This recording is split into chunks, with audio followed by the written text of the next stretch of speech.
Voyez-vous l'homme selon le cœur de Dieu? Qui est-il? Qu'est-il? C'est un homme qui, bien que les forces contre lui soient terribles, se place de tout son être contre ceux qui interfèrent avec les choses de Dieu d'une manière incirconcise. Ce qui contredit la croix du Seigneur Jésus, ce qui cherche à forcer le passage dans le royaume de Dieu autrement que par la porte de la croix, est représenté par le Philistin. Qui est ce Philistin incirconcis? Le cœur de David fut emporté par une puissante indignation contre tout ce qui était représenté par cet homme, Goliath. Cela constitue vraiment une question très grande. Elle n'a pas simplement à faire avec un monde pécheur.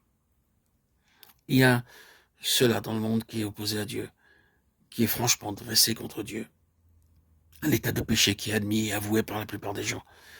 C'est entièrement contre Dieu, mais ce n'est pas ce que nous avons ici. C'est autre chose qui se manifestera même parmi le peuple de Dieu et qui ne considère rien comme trop sacré pour en tirer davantage.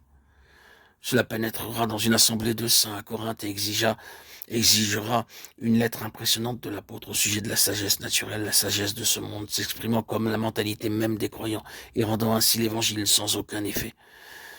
Cet esprit qui n'est pas soumis à la croix rampe et s'associe aux choses de Dieu et prend prise sur elles. Ce n'est pas tellement ce qui est coupable d'une manière flagrante, évidente et manifeste, mais c'est surtout la vie naturelle, qui est considérée comme tellement bonne selon les normes humaines. Le peuple du Seigneur a toujours dû rencontrer cela sous une forme ou une autre.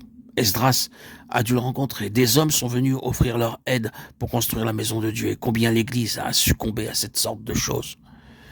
Si quelqu'un offre son aide pour l'œuvre du Seigneur, l'attitude immédiatement prise est « Oh, bien, c'est une aide, c'est ce que nous voulons. Prenons toute l'aide que nous pouvons obtenir. » Il n'y a aucun discernement. Néhémie a dû le rencontrer. Il y a une certaine aide qu'il est préférable de ne pas avoir. L'Église est bien mieux sans l'association des Philistins. C'est la sorte de chose qui a tout le temps assailli l'Église. Jean, le dernier apôtre survivant, écrit dans sa vieillesse, mais Diotrephe, qui aime à être le premier, ne nous reçoit point. 3 Jean 9. Voyez la signification de cela? Jean était l'homme du témoignage de Jésus. Moi, Jean, j'étais dans l'île appelée Patmos, à cause de la parole de Dieu et du témoignage de Jésus. Apocalypse 1, 9. Le grand mot des écrits de Jean est la vie. En elle était la vie. Jean 1, 4. Cette vie est dans son Fils. 1 Jean 5, 11.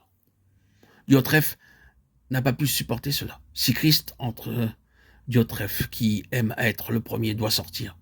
Si celui qui aime à être le premier entre, alors Christ est maintenant dehors, maintenu dehors.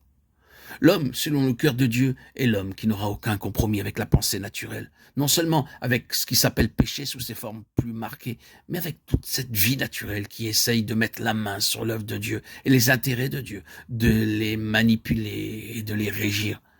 C'est ce qui a disloqué et paralysé l'Église à travers les siècles, des hommes qui se mettent à la place de Dieu dans son Église. Vous voyez donc ce que David représente? Il enlèvera la tête du géant, Goliath. Il ne doit y avoir aucun compromis avec cette chose. Elle doit tomber au nom du Seigneur.